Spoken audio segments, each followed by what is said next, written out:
नमस्कार दोस्तों, आप सबों का स्वागत है। बिहार बोर्ड मैट्रिक इंटर में बार बार पूछे गए पूरा व्याख्या के साथ प्रश्न को समझाएंगे। तो आइए, प्रश्न दोनों बहुत ही वीवीआई है।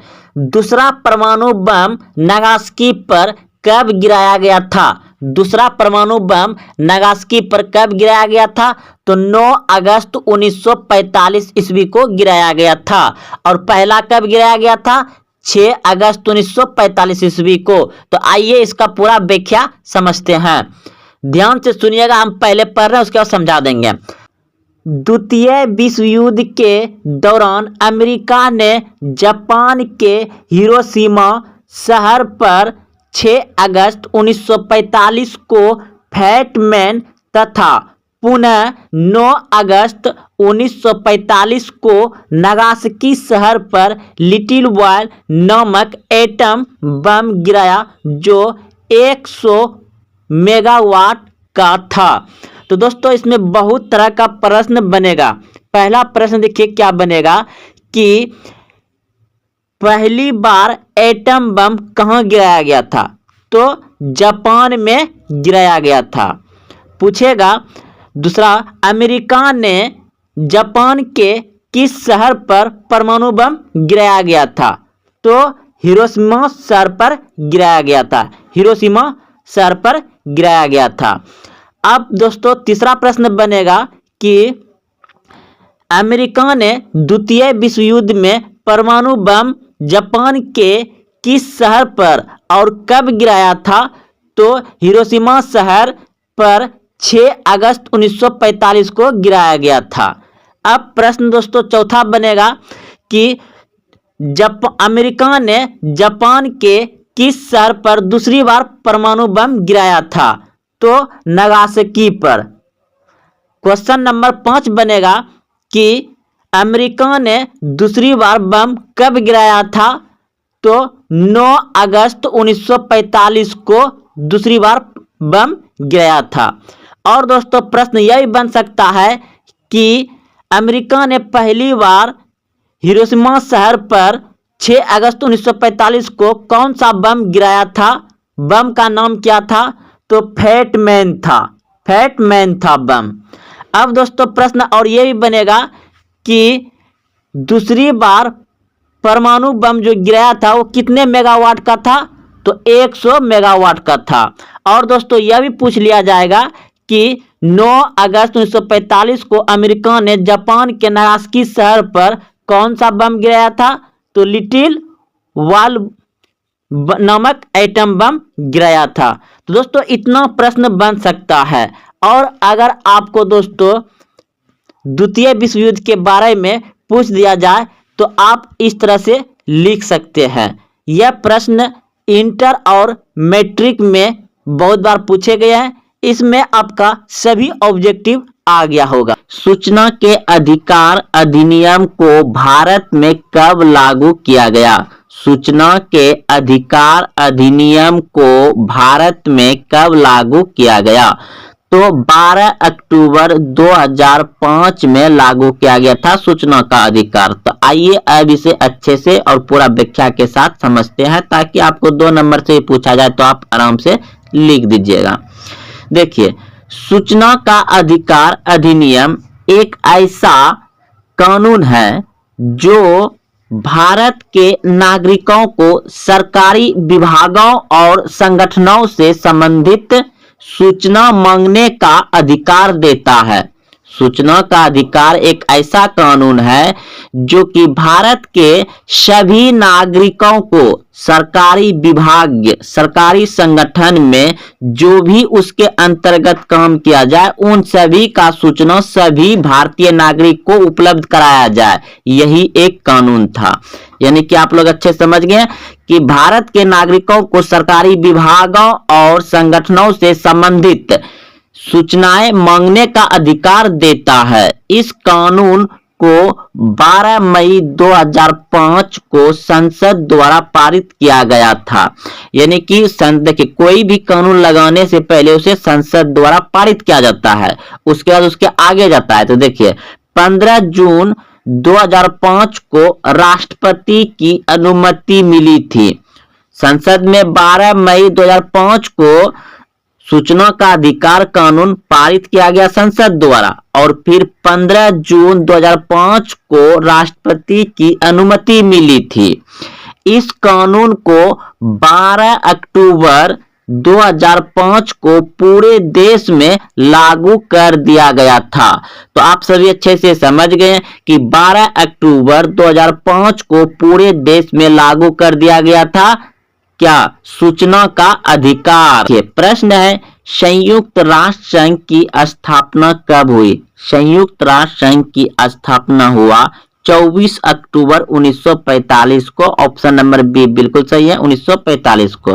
अब इसे अच्छे और व्याख्या से समझते हैं। देखिए, संयुक्त राष्ट्र संघ की स्थापना 24 अक्टूबर 1945 को सैन फ्रांसिस्को, कैलिफोर्निया, संयुक्त राज्य अमेरिका में किया गया था। यह एक अंतर्राष्ट्रीय संगठन है, यानी कि अंतर्राष्ट्रीय यानी कि पूरा विश्व का संगठन है। द्वितीय विश्व युद्ध के पश्चात विकसित देशों ने अंतर्राष्ट्रीय संघर्ष में हस्तक्षेप करने की उद्देश्य से इसे स्थापित किया गया था। 1 जनवरी 1942 को संयुक्त राष्ट्र घोषणा पर संयुक्त राज्य अमेरिका, यूनाइटेड किंगडम सहित 26 देशों ने संयुक्त राष्ट्र चार्टर पर हस्ताक्षर किया था।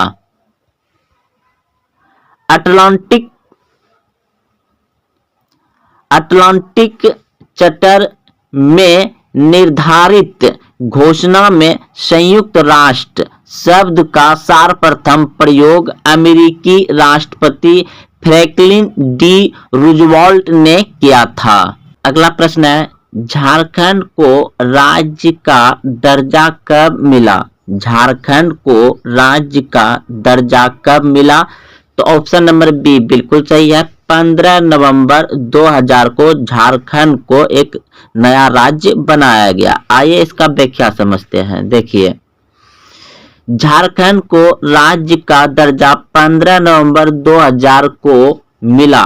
इसके अलावा 1 नवंबर 2000 को छत्तीसगढ़ एवं 9 नवंबर 2000 को उत्तराखंड को राज्य का दर्जा मिला। तो दोस्तों आप सभी याद रखिएगा कि 2000 ईस्वी में 3 राज्य बने थे, वह भी नवंबर माह में। 1 नवंबर को छत्तीसगढ़ हो गया और 9 नवंबर को हो गया आपका उत्तराखंड और 15 नवंबर का हो गया आपको झारखंड। याद रखिएगा। सार्क का मुख्यालय कहाँ स्थित है? तो सबसे पहले समझेंगे सार्क क्या है। तो सार्क जो है कि ये दक्षिण एशियाई क्षेत्रीय सहयोग संघ सार्क की स्थापना 8 दिसंबर 1985 को हुई थी। तो दोस्तों सबसे पहले हम लोग ये क्वेश्चन जो ऊपर में देख रहे हैं इसका उत्तर बता देते हैं कि काठमांडू है। सार्क का मुख्यालय कहाँ स्थित है? काठमांडू में है।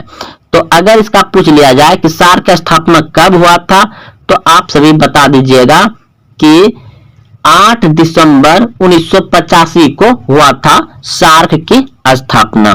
सार्क में कितने सदस्य हैं? तो सार्क में 8 सदस्य है। 8 सदस्य है। अगर आपको पूछ दिया जाएगा कि कौन कौन है या इनमें से 4 ऑप्शन दे देगा और कहेगा कि इनमें से कौन नहीं है, तो हम लोग 8 को याद रख सकते हैं।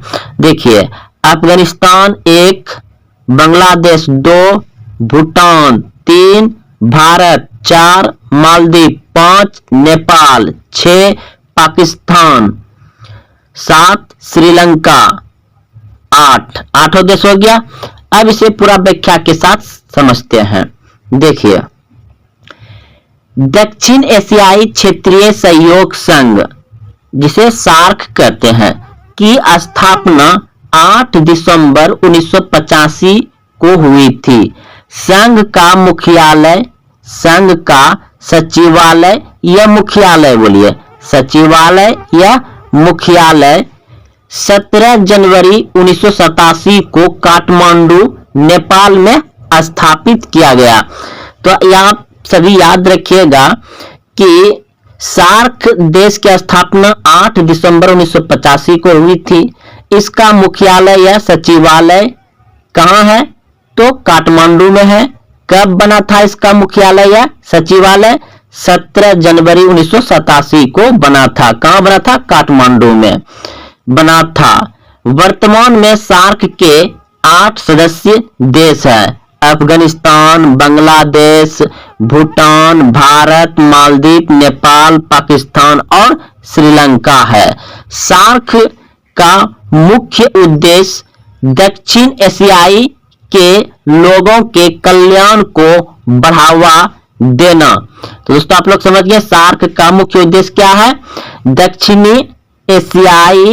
दक्षिण एशिया के लोगों के कल्याण को बढ़ावा देना। इसकी स्थापना के समय इसमें 7 सदस्य देश थे। इसकी स्थापना जब हुआ था उसमें 7 ही सदस्य देश थे। वर्ष 2007 में अफगानिस्तान सार्क का 8वां सदस्य बना। तो दोस्तों अगर आप इतना लिख दीजिएगा तो आपको 2 नंबर आराम से मिल जाएगा सार्क के बारे में। तो आप लोग अच्छे से समझ गए होंगे। मिलते हैं फिर अगला टॉपिक और बहुत अच्छे प्रश्न के लेकर के उसका व्याख्या सहित। जय हिंद, जय भारत।